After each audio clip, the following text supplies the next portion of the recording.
Hello everyone, welcome back to my channel, and the topic of discussion today is stroke.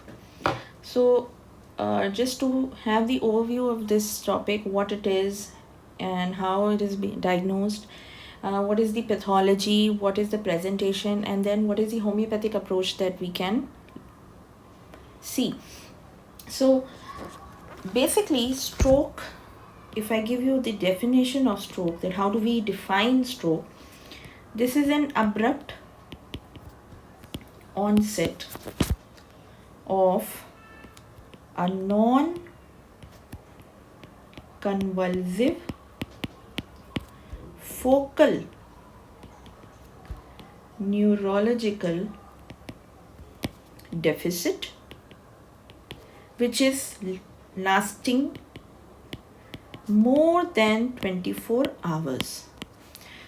So each word of this definition stresses on how we need to diagnose the case. Right. Now, whenever there is a neurological deficit in a case and that happens suddenly, we have to think of what could have caused it. Now, let's say if we suspect a trauma, the history will be obviously positive. If we are suspecting some convulsions, again history will be positive, and to confirm we can go for EEG. Otherwise prove, we usually can think of a vascular cause. Now the focal deficit that we are talking about, if it is less than 24 hours the patient has presented, then we first have to think of TIA, transient ischemic attack. Now this sometimes resolves on its own. Okay, and this is never hemorrhagic.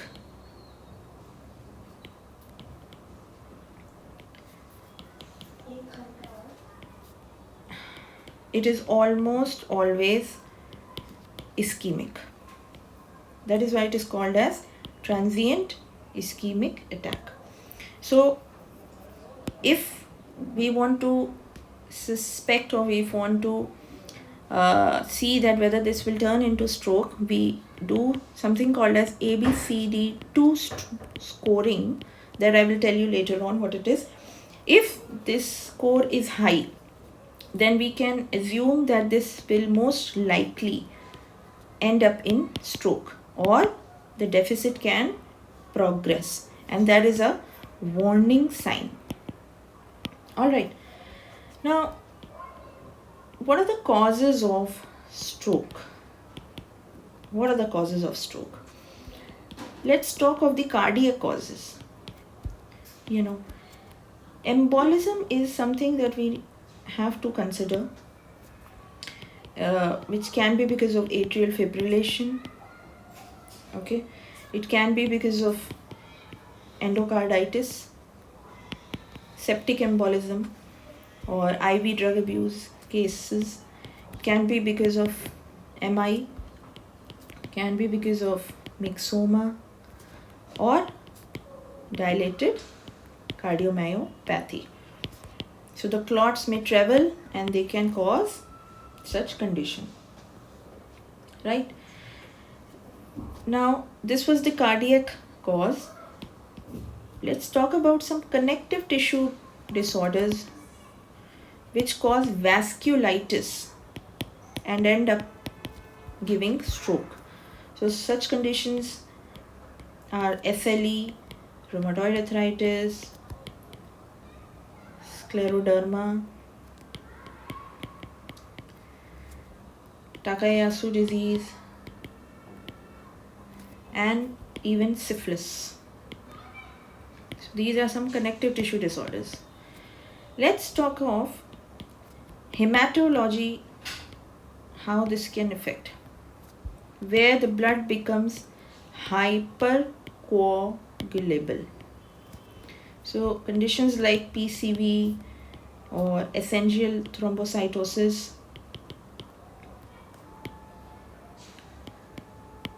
or multiple myeloma,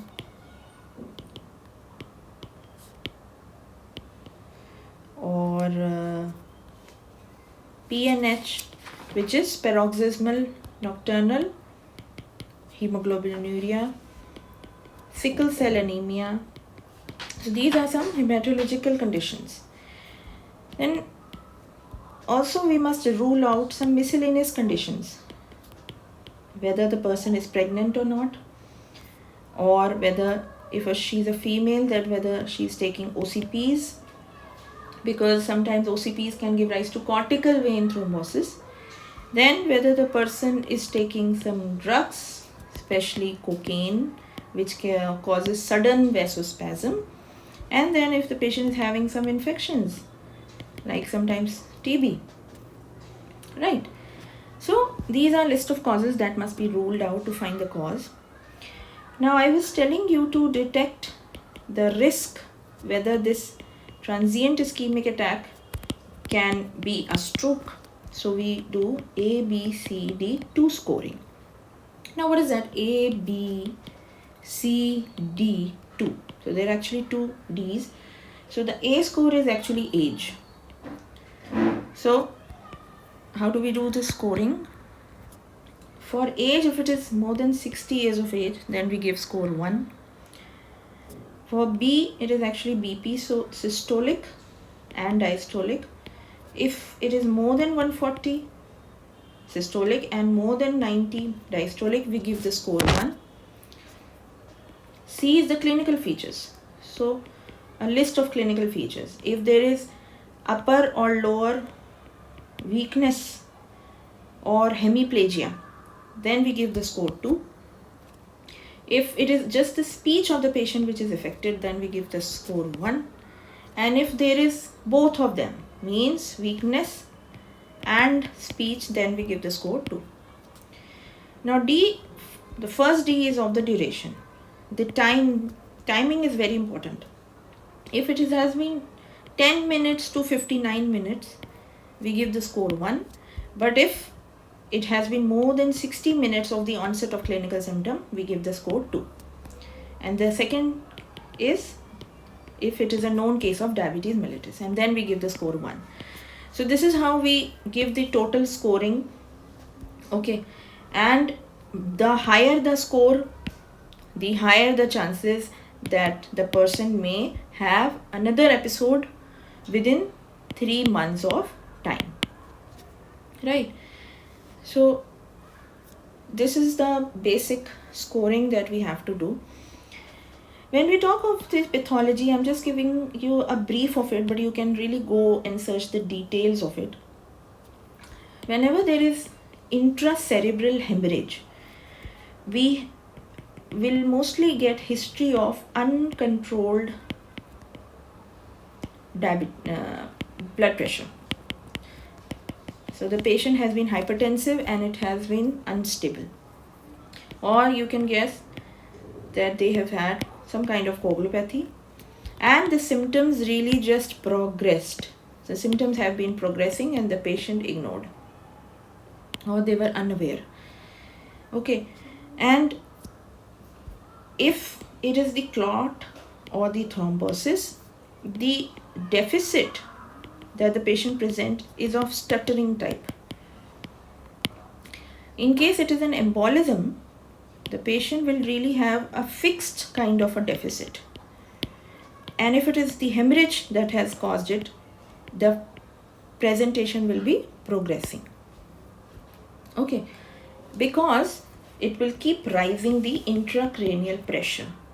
Okay, so over the period of time, the patient will start having altered sensorium and they may have really severe form of headache or bradycardia, and of course the blood pressure will be shooting.